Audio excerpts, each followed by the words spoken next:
Hello everyone, Hare Krishna. So ఇదైతే నా day 3 in Kashi. So ఈరోజు కూడా మార్నింగే లేచాను అనమాట. ఐస్ కూడా కొంచెం ఉబ్బినాయి. సో ఎర్లీ మార్నింగ్ లేచి వెళ్తే కొంచెం తొందర దర్శనం అవుతుంది దేవుడి దగ్గర అని తొందరనే లేచి స్టార్ట్ అయిపోయా. ఇంకా ఆ రోజైతే వారాహి, అన్నపూర్ణదేవి అన్ని దేవుళ్ళ దర్శనం చేసేసుకున్నా ఆ రోజు.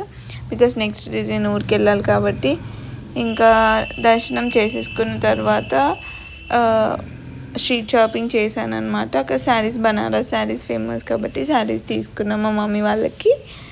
సో తీసుకొని ఇంకా నెక్స్ట్ డే నేను స్టార్ట్ అయిపోయాను అనమాట ఇంటికి.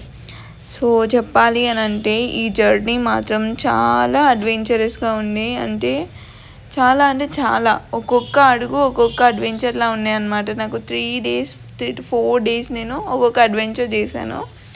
అవన్నీ నేను మీకు నెక్స్ట్ వీడియోలో ఎక్స్ప్లెయిన్ చేస్తాను వాట్ హ్యావ్ గాన్ త్రూ అన్నది. బట్ ఎస్, అండ్ డే 4 రోజు నేనైతే స్టార్ట్ అయిపోయాను. బికాజ్ నెక్స్ట్ డే నుండి నాకు ఆఫీస్ ఉన్నాయి అనమాట. అండ్ ఆఫీస్కి కూడా నేను రీచ్ అవ్వాలి. సో టైంకని ఆ రోజు స్టార్ట్ అయిపోయాను నేను. అండ్ ఇంకా ట్రైన్ మొత్తం 30 hours జర్నీ, 28 hours జర్నీ మొత్తం. సో ఆ జర్నీలో నేను ఏం తినలే ఎక్కువ, ఓన్లీ టీ, బిస్కెట్స్, కుర్కురే అవే తిన్నాను అనమాట. బికాస్ ఫుడ్ నాకు నచ్చదు, ట్రైన్లో అస్సలు నచ్చదు. ఒక టీ తాగుతా, ఇలాచి టీ అంతే. సో టీ తాగాను అండ్ ఫుల్ ఆకలేసింది. సో పిజ్జా ఆర్డర్ చేసుకున్నాను అనమాట నెక్స్ట్ స్టేషన్కి. చేసుకొని ఈ జర్నీ అయితే ఇలా ఎండ్ చేశాను. బట్ నేను ఇదంతా జర్నీ గురించి what have gone through, what is the situations I faced there, and I want to explain you clearly.